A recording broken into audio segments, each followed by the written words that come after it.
Sandrine fait aussi partie du CEL de Villers-la-Ville. Elle souffre d'un handicap physique depuis sa naissance. Le CEL lui permet une aide lors de travaux qui nécessitent de la force. En échange, elle réalise des réparations de bijoux et toutes sortes de travaux manuels.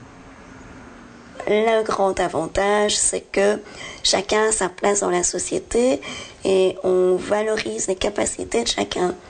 Je vais même dire, pour moi personnellement, je ferai pour les autres des choses que je ne fais même pas pour moi. Si quelqu'un me demande de cuisiner quelque chose, je ne cuisine pas beaucoup pour moi, mais je le ferai volontiers pour aider. Il y a cette notion d'aide aussi. Donc, il y en a qui le font par intérêt pour ne pas avoir d'argent en jeu, et il y en a qui le font par plaisir de rendre service. Ah, toutes les fleurs. Ah oui, c'est super. Intégration est aussi le maître mot des jardins partagés. Michel Gilquinet vient travailler ici régulièrement avec sa fille et Victor, son petit-fils. Ah oui, attrape tout ça, hein.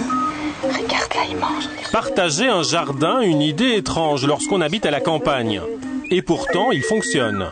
Le principe est simple, le terrain est commun, mais chacun a sa parcelle.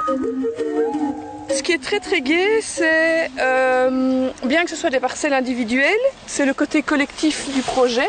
C'est-à-dire que on rencontre pas mal de gens, on peut échanger des techniques, des connaissances, des savoirs, on peut échanger des graines. Voilà, il y a des gens qui font des semis, qui en ont trop, qui partagent avec d'autres.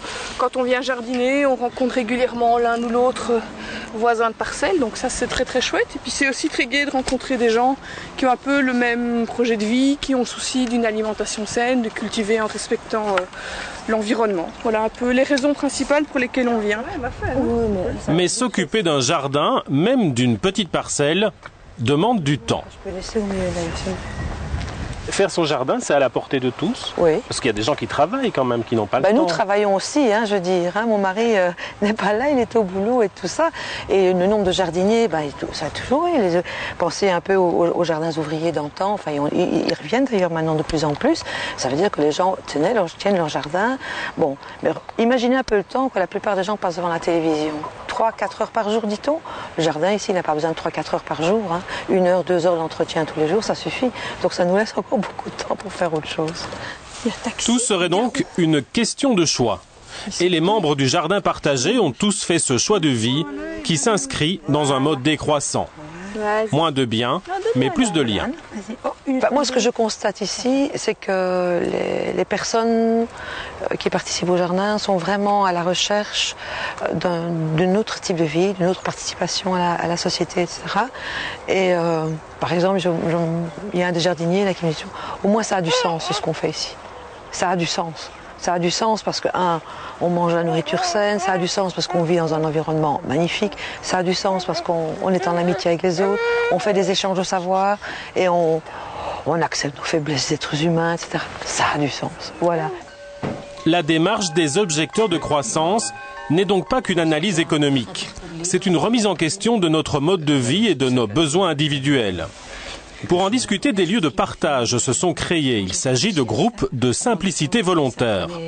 Véronique vient de rejoindre ce groupe qui se réunit à Namur une fois par mois. Et je trouve que c'est vraiment quelque chose qui, moi, me plaît beaucoup, c'est de pouvoir échanger et de me sentir bien. Enfin, dans un groupe et de se dire, on n'est pas tout seul à vouloir changer les choses, à fonctionner autrement et ne pas surtout entendre de critiques ou quoi que ce soit. En effet, la mécanique de la réunion obéit à des règles bien précises. Chacun prend la parole à tour de rôle, les autres écoutent sans réagir, sans porter de jugement.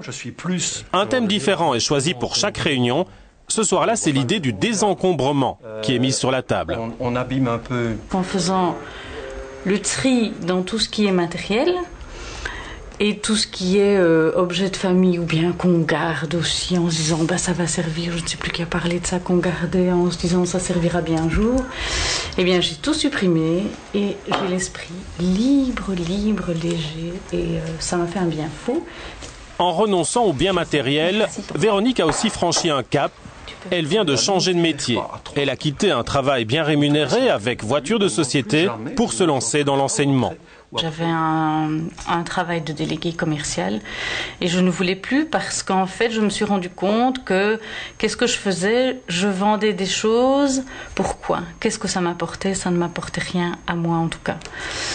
J'avais plus de plaisir dans le métier que je faisais et je suis venue à l'enseignement parce que c'est toujours ce que j'ai voulu faire et que voilà. Vous pensez que chacun a le pouvoir de changer sa vie? Oui. Il faut du courage, ça c'est sûr, de la volonté.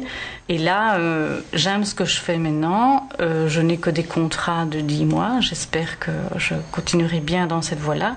Mais je fais ce que j'aime. Je vous assure, vous avez moins d'argent. J'ai moins d'argent, c'est une catastrophe. Je ne m'en sors pas financièrement, ça c'est clair. Mais de nouveau, cette expérience de moins d'argent me dit, bon, maintenant, quand je dois acheter quelque chose, ma première question c'est, est-ce nécessaire? Est-ce vraiment utile à ma vie? Eh bien, on se rend compte qu'il y a plein de choses qui ne sont pas utiles. Ou bien qu'on va acheter en prévision d'eux, mais ça je ne fais plus. Consommer moins, travailler moins, le mouvement de la décroissance ne veut rien imposer, juste proposer. C'est en tout cas le credo de ces objecteurs de croissance. On propage un message, on est un peu comme les propagateurs d'une nouvelle religion, si on veut, pour désintoxiquer les têtes et contrecarrer, parce que le système bénéficie d'une immense propagande. Tout le système publicitaire est au service du consumérisme. Et le système publicitaire, c'est le deuxième budget après l'armement mondial. C'est plus de 500 milliards de dollars par an. Mais 500 milliards de dollars de manipulation mentale, de pollution intellectuelle, de destruction de la planète. C'est pour vendre des produits. Absolument. C'est pour nous rendre, en plus c'est pire que ça, c'est pour nous rendre insatisfaits de ce que nous avons, donc on est toujours mal dans sa peau, pour nous faire désirer ce que nous n'avons pas. Il faut que le consommateur soit toujours en tension pour se précipiter, pour aller faire les soldes. Enfin, quand on pense qu'il y a des gens qui se lèvent à 3 heures du matin pour être là à l'ouverture des magasins pour profiter des soldes. Alors, quel degré d'aliénation! C'est inimaginable. Oui, sus à cette sucette. Ce matin à Bruxelles, nous retrouvons Bernard Legros, le prof de musique, objecteur de croissance. Une partie du temps qu'il s'est réapproprié, il l'offre au collectif Cacheurs de pub. En valeur! Une fois par mois, Bernard et quelques amis se rassemblent pour emballer des panneaux publicitaires urbains. Pour eux, il s'agit d'une action de désobéissance civile. Jean-Baptiste Godinot est à la tête de ce collectif. Ah, on respire mieux. C'est mieux. Cette publicité s'impose dans l'espace public et c'est une publicité qui est payée, qui est financée, qui est organisée par des entreprises privées. Et on voit que nous, citoyens, associations ou sociétés civiles, entre guillemets, n'avons pas les mêmes accès de communication dans l'espace public. Donc il y a vraiment un déséquilibre absolument complet dans la liberté d'expression et l'accès à la communication dans la rue. Et donc c'est l'une des raisons aussi pour lesquelles on dit qu'il faut qu'il y ait moins de publicité et plus de communication citoyenne. Vous avez caché d'autres panneaux là aujourd'hui? On va en cacher d'autres, oui. Il n'y a pas besoin de pousser les gens, aller en Espagne. Et à chaque panneau caché, toujours le même rituel. Je bouche mes yeux.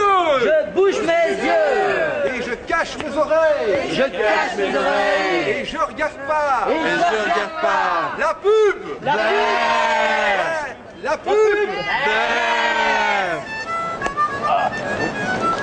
Si les actions des cacheurs de pub sont éphémères, le mouvement des objecteurs de croissance, lui, semble s'inscrire dans la durée.